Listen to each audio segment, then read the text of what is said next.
আজ আমরা আলোচনা করব এক অদ্ভুত আর বেশ ভীতিকর গল্প নিয়ে। নাম অনির্বাণের বিভ্রম, আয়নার অন্য আমি। বাহ, নামটা শুনেই কেমন যেন একটা রহস্যের গন্ধ পাওয়া যাচ্ছে। আয়নার অন্য আমি। হ্যাঁ, একদম। গল্পটা অনির্বাণ নামের এক আইটি স্পেশালিস্টকে নিয়ে। তার জীবনে ঘটে যাওয়া কিছু অলৌকিক বা বলা ভালো রহস্যময় ঘটনা। শুরুটা কিভাবে হয়? শুরুটাই বেশ চমকে দেওয়ার মতো। ধরুন, গভীর রাত, অনির্বাণ ঘুম থেকে উঠে দেখে ওর নিজের নম্বর থেকেই ওর ফোনে একটা মিসড কল। নিজের নম্বর থেকে? এটা তো অদ্ভুত। সেটাই। আর তারপরেই ফোনে একটা টেক্সট মেসেজ আসে, লেখা, don't trust anyone, even yourself. কি আশ্চর্য! মানে শুরুতেই নিজের প্রতি একটা সন্দেহের বীজ বুনে দেওয়া হচ্ছে। ঠিক তাই। আর এরপর থেকেই অনির্বাণের জীবনটা যেন ওলটপালট হতে শুরু করে। সকালে উঠে দেখে চায়ের কাপের পাশে একটা ছোট্ট চিরকুট। চিরকুটে কি লেখা? লেখা, তুমি যা ভাবছো সত্যি তার চেয়েও বেশি ভয়ঙ্কর। উফ, মানে কেউ ওকে ক্রমাগত নজরে রাখছে, বা হয়তো অন্য কিছু। শুধু তাই নয়, নিজের ল্যাপটপে এমন একটা ভিডিও খুঁজে পায় যেটা সে নিজে রেকর্ডই করেনি। কিসের ভিডিও? ভিডিওতে দেখা যাচ্ছে সে নিজেই মাঝরাতে অন্য কারো ঘরে ঢুকছে, কিন্তু অনির্বাণের দাবি সে ওই সময়ে গভীর ঘুমে ছিল। এটা তো খুবই গোলমেলে ব্যাপার। একদিকে মনে হচ্ছে কেউ তাকে ফাঁসাচ্ছে, ভিডিওটা সাজানো, আবার অন্যদিকে নিজের স্মৃতি নিয়েও প্রশ্ন উঠছে, সে কি সত্যি ঘুমিয়েছিল? এখানেই মনস্তাত্ত্বিক দিকটা চলে আসে, তাই না? নিজের বাস্তবতা নিয়েই সন্দেহ তৈরি হওয়া। একদম। যখন পরিচিত জগৎটা এরকম অচেনা লাগে, নিজের কাজের উপর নিয়ন্ত্রণ থাকে না, তখন নিজের সত্তা নিয়েও প্রশ্ন জাগে। এই আয়নার অন্য আমি ব্যাপারটা হয়তো সেদিকেই ইঙ্গিত করছে। পরিস্থিতি আরও জটিল হয় যখন অনির্বাণ দেখে যে তার যোগাযোগ ব্যবস্থা প্রায় অচল। বন্ধুদের ফোন করতে যাচ্ছে, লাগছে না।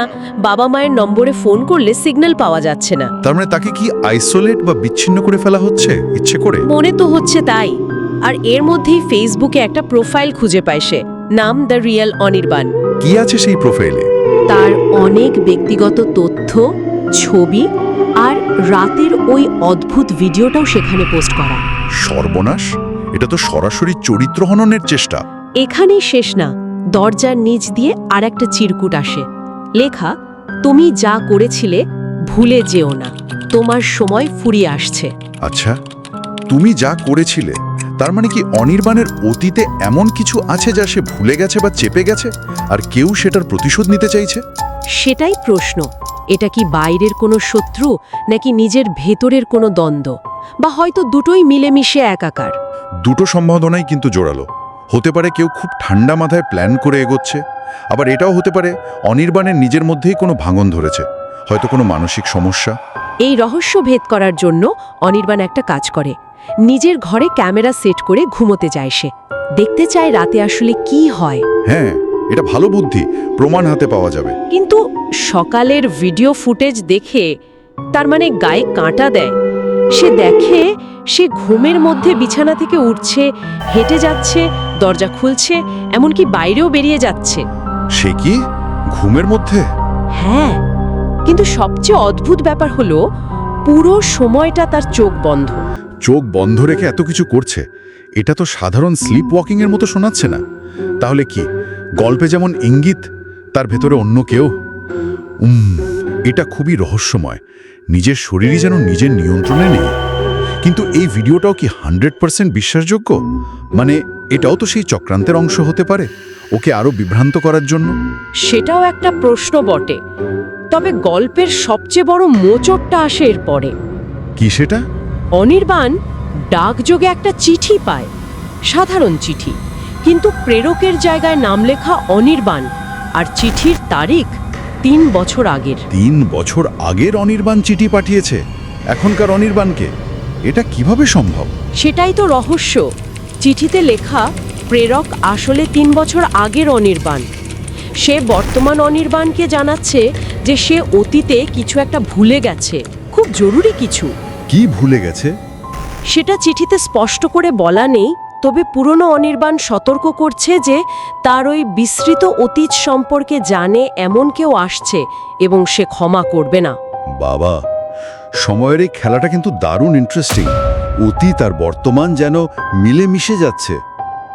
চিঠির শেষে একটা নির্দেশও দেয়া আছে, লেখা, আগামীকাল মধ্যরাতের আগে আয়নার সামনে দাঁড়াও, একা। আয়নার সামনে একা, এটা খুবই প্রতীকী একটা ব্যাপার। আয়না মানে নিজের প্রতিবিম্ব, নিজের মুখোমুখি হওয়া। সম্ভবত তার ওই বিস্তৃত অতীত বা নিজের অন্য সত্তার মুখোমুখি হওয়ার জন্য এই আহ্বান। হ্যাঁ, কিন্তু সেই মুখোমুখি হওয়াটা কি অনির্বাণের জন্য ভালো হবে, নাকি আরো ভয়ানক কিছু অপেক্ষা করছে? গল্পটা এখানেই একটা বড় প্রশ্ন রেখে দেয়। সত্যি, আর গল্পের শেষে একটা সতর্ক বার্তাও তো আছে, তাই না? হ্যাঁ, একটা চিলিং সম্ভাবনা।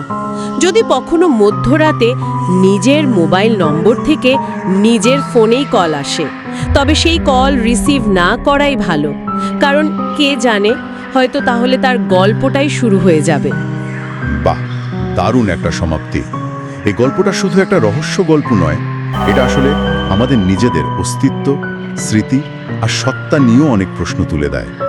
আমরা নিজেদের কতটা চিনি, আমাদের স্মৃতির উপর কতটা ভরসা করা যায়।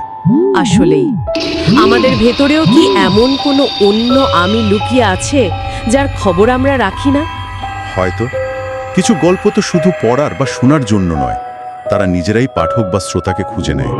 যেমনটা বলা হয়েছে, কিছু গল্প শুধু গল্প নয়, তারা তোমাকে খুঁজে বেড়ায়। অতীতের ছায়া কি সত্যি এভাবে ফিরে আসতে পারে? এই ভাবনাগুলো নিয়েই আজকের মতো শেষ করি। অনির্বাণের রহস্য হয়তো সমাধান হলো না, কিন্তু প্রশ্নগুলো আমাদের সাথে থেকে গেল। একদম। কে বলতে পারে কার আয়নার ভেতরে কোন সত্তা অপেক্ষা করছে? এই রহস্য নিয়ে না হয় আজকের আলোচনা শেষ করা যায়।